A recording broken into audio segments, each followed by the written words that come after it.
खोइदाबा मफमदा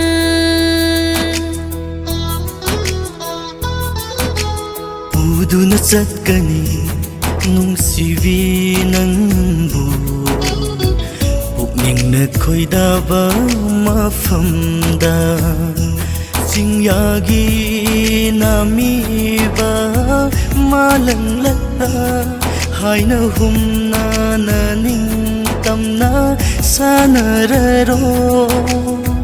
Nataudo yenglaga aigi thamoy se penjarage Nataudo yenglaga aigi thamoy se penjarage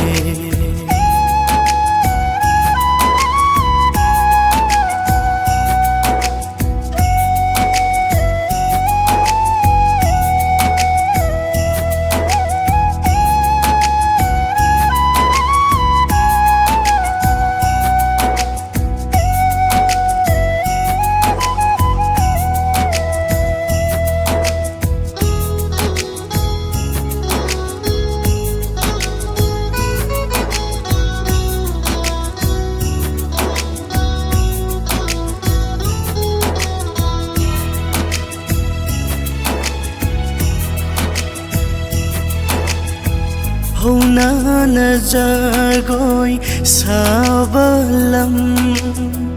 Nami na lemlay pabalam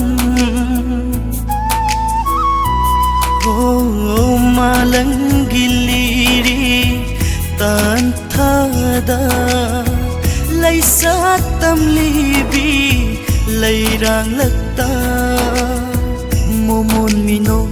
tamlone thamoy ase sumbiro nataudo yenglaga penjage Sumhatpa mityengna sumlage ningol aigi thamoy nungda thamlage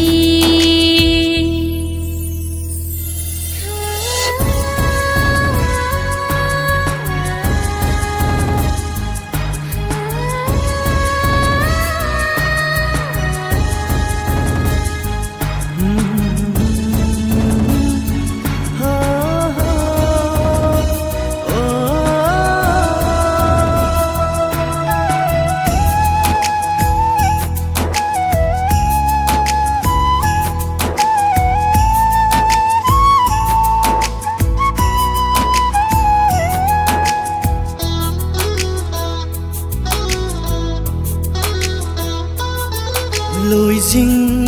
loi agi namiba Sumat pa taudrigi khonje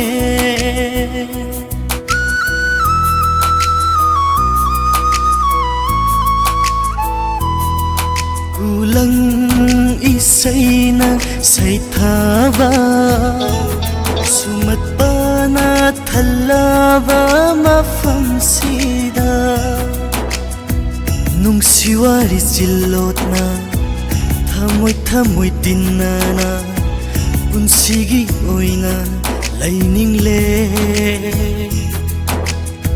Nungsipan thongyona ubiyone aibu Punsigi nanakta laijage Sumhatpa na thallaba ingla chigla mafamsida Thambiyo ko aibu nanakta